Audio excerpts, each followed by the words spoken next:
Hey guys, I hope you're all really well. So today I'm going to be talking you through my university experience so far. For those of you that are new to my channel, I have just finished my second year studying fashion design at university. So yeah, thought this was a good time to sit down and tell you guys my experience over the last 2 years. I'm going to try and cover tips from like choosing your university to showing you some of my work possibly at the end of this video. So yeah, I hope you guys enjoy the video. I've written down a few bullet points because I don't want to forget anything for this video, so if I keep looking down, which I'm going to try not to do, that is why. So the first thing I want to cover is how I chose the university I currently go to. And one of the main things for me is that I didn't want to be too far away from home, just because I'm a very homey person. I like going home a lot. I like knowing that if I need to go home and I've forgotten something, it's not too far away, so I kind of chose something within like a 2-hour radius. And so when I was looking into unis, I'd look on a map and sort of see whereabouts was 2 hours away, and then just look at all the universities in those different areas. I also looked at websites that said which fashion unis were the best unis to go to and everything like that. And I also knew that I didn't want to be in London, so that was like ruling out quite a few. And then once I had a list of universities that I kind of was a bit interested in, I looked up all of their open days and like booked onto them. This is such an important thing to do because this is how I chose my university. Like, I would not have made the right choice if I just did it by their website, because lots of these universities have lots of money to put into websites to make it look amazing, and then when you get there you realise that all the courses are different, contact time is different, and everything is just slightly different at different unis. And also I'm a very vibey person, which sounds really cringe, but when I came to the open day for the university that I'm currently at, I just straight away was like, yep, I feel comfortable here, like I can see myself working in this studio. So I'd say a lot of it is to trust your gut when you go to these open days and just make sure you find out what the course is like, because all of them are different. It's not like school where everyone pretty much has to do the same thing. Also, I wouldn't worry too much about accommodation. If it's not very nice, don't worry, because that kind of makes everyone in a more communal effort to come together, even though it's horrible. So I wouldn't worry too much about the accommodation. Obviously worry about it a bit, but yeah, mine wasn't very nice, but my university is lovely, so you kind of gotta weigh up the pros and cons of each one. Now I want to talk about the difference between first and second year. When I was doing first year, I did think it was a little bit of a piss take, not gonna lie. I think if you're like me and you like constructing garments and you already know quite a few little bits about fashion, because all of my A-levels were basically art based, I felt like I was quite ahead in that sort of sense. So first year was really like, took a while for me to feel like I'd learnt anything, which was really annoying, but I think it's pretty similar wherever you go, which is a shame because you're spending £9 a year and you're not getting taught that much. Obviously I did learn some things in first year, but I just thought that it wasn't so full on. Like, I thought I'd get to university and just be overwhelmed with the amount of work that I had, but I really wasn't. So yeah, in first year we learnt how to make a shirt, I think it was, and then we did a denim project as well.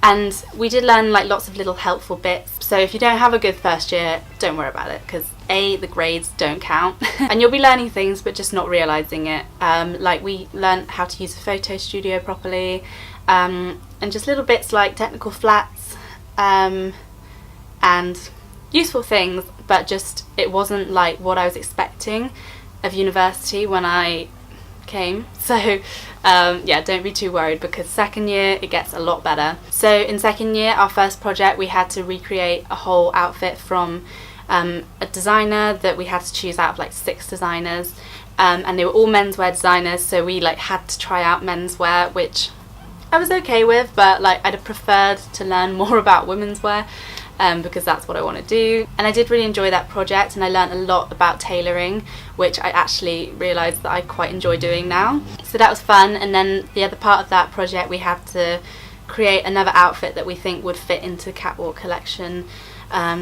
So yeah, all of this work is up on my Instagram. I will put like images up when I talk about these projects, but if you want to go and follow it, there'll be a link down below. And then after that we had a project all about creating your own fabric and just sort of thinking a bit outside the box, which was fun, but I don't really like my outcome from that, which was like a pink dress.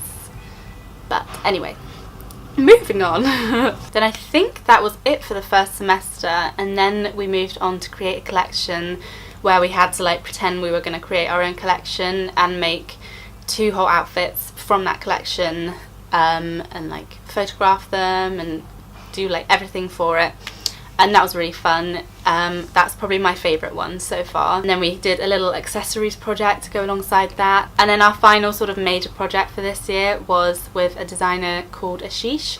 So it was a live project, so he actually came in and like sort of told us what he'd wanted to see, and then we all sort of had to like interpret it a bit differently. So yeah, second year has been a lot more full on.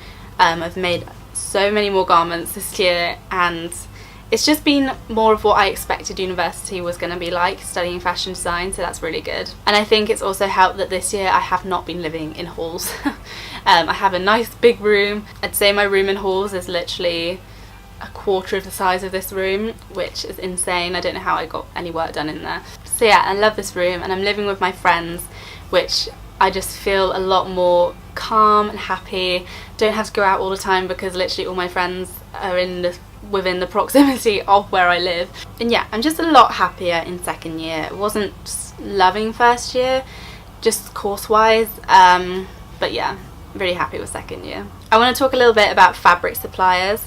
I used to get all of my fabrics, this is like A-level, from a shop in Kidlington in Oxfordshire, called Freelance Fabrics, and it's a pretty good fabric shop, but now that I've been at university, I can like really appreciate good fabrics from London shops. So my favourite ones to go to are McCulloch and Wallace. They do really good trimmings, and like downstairs they have lots of zips and like just more trimmings downstairs, so that's a really good place to go. And then the second one that I discovered in second year is the Cloth House, and they do some gorgeous like natural fibre fabrics, but then they also do like other interesting fabrics in their downstairs bit. Cloth House also has a like factory warehouse shop in, I think it's in Camden, but I just haven't been to it yet. I think they open on Fridays in term time, but yeah, I haven't been to that one. There's another shop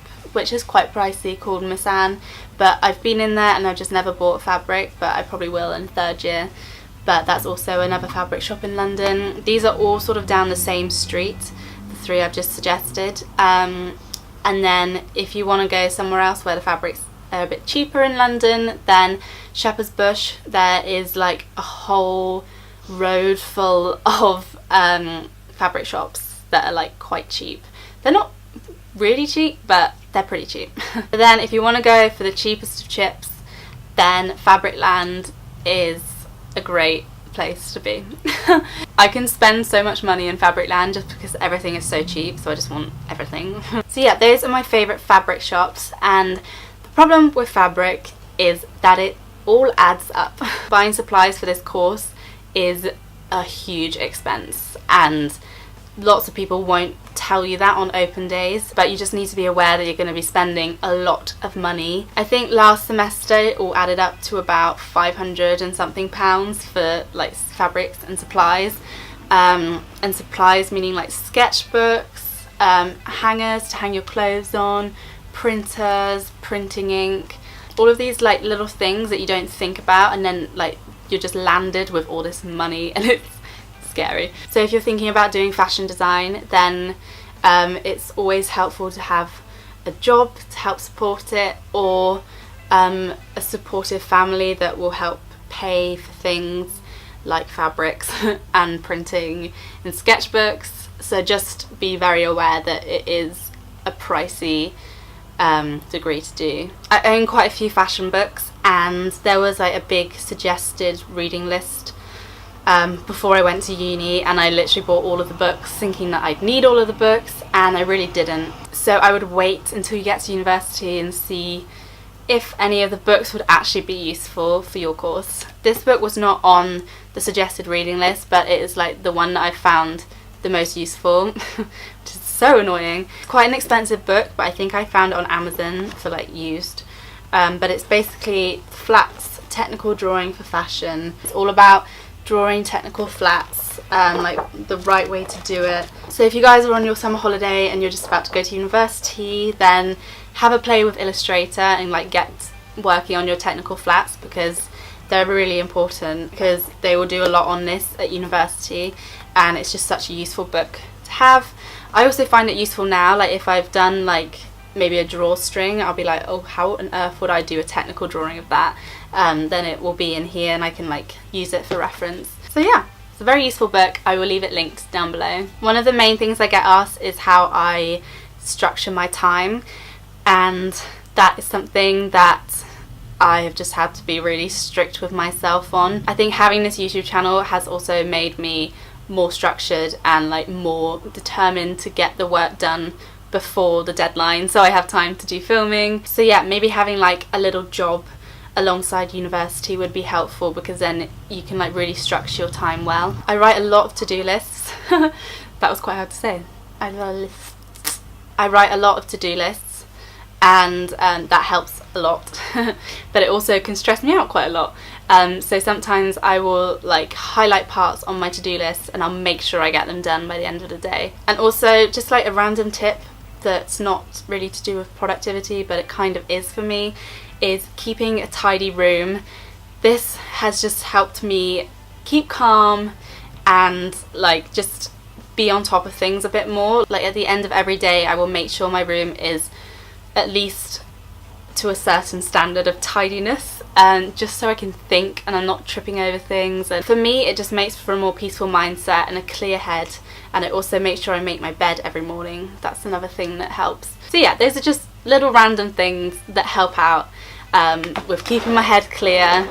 And now I'm going to show you guys some of my work. I think I'll start off by showing you guys my portfolio from the end of second year. Oh, actually, before I show you my portfolio, I want to show you a little technical pack that we have to create. This is like following on from that book I was talking about earlier. So yeah, we have to do like a technical pack for every single outfit in our lineups, and we also have to do like specifications and costings of certain outfits. So I'm gonna have to like blank the first bit of my portfolio because it's got my name on it. Okay, so this is my portfolio, but I'm trying to blank my name and email address. So this is my first page. For my first page, I try and keep it clean and just like give an idea of what I'm about as a designer. So like this shows that I'm a women's wear designer. I like creating slightly girlier stuff, and yeah, I love photography. These are all my own photographs. So then we move on to this next page, which is research, and this is just what my project was about and everything. Then I put a little bit of my illustration in with the colour story at the top, then some technical work on the next page, and like me constructing the garment. Then I put a little bit of my sketchbook work, me trying on the garment in its toile form, a big zoomed in photograph of the sort of embellishment that I put on the dress. And then this is my lineup from the Ashish project and the final photo shoot for that. And then I put another final photo on the next page. And then we head on to create a collection, so I put my name again at the top just to show that it's sort of like a new front page almost within the project. And so yeah, this is my favourite image from the shoot. It's really not coming up very well because of the lights. I'll leave my Instagram and they're all up on there. And then I put a bit of my research again, and then like toiling my design and thinking about changing my idea and how I'm going to edit it and stuff. And then more of toiling the idea. And then this is my colour story down here, which is basically all the colours that are going to be within the collection. And then I have a big double spread of my lineup with fabric swatches at the top. And then I've just got my final images of how the garments turned out. And right on the back I put like a little illustration of the jacket from the project. So yeah, that is my portfolio. One thing I still struggle with is drawing. So when I do my lineups, I like to do them on a graphic tablet. So I'll like sketch them out and then I'll scan them in and draw on top of the bodies that I've drawn. So these are my lineups. Oh, it just doesn't show up. So these are my lineups printed out onto glossy paper. So I've got that one. I like to put an image behind that sort of relates to the lineup a little bit. These really are not showing up great. So I have a few garments still here that I've made this year. This one is from Create a Collection, which you guys have seen pictures of. These are all modelled on my friends on my Instagram if you want to have a proper look at them. Then I've got this sort of bomber style jacket, which is like pretty oversized. Yeah, I really like that. The things I've kept here are sort of things that I think I would actually wear in real life. And then the final thing is my blazer from Create a Collection. This fabric is so beautiful. This is from the Cloth House. I love it so much. So yeah, I think I'm going to leave it there for this video. If you guys have more questions about university experience and studying fashion design, then make sure you put them in the comments down below and I will try and get back to you. And yeah, I hope it's been helpful and I will see you guys all in my next video. Bye!